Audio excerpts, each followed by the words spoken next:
next stop aboard the Sun Princess was Sicily, Italy.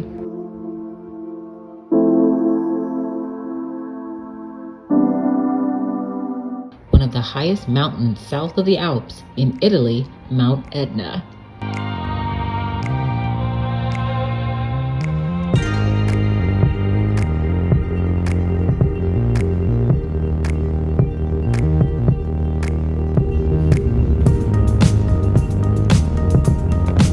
So now we are going to the restaurant here. At the restaurant, we were given a nice warm beverage and a pastry. And then we were able to walk along the lava stone to see up close a little piece of Mount Etna.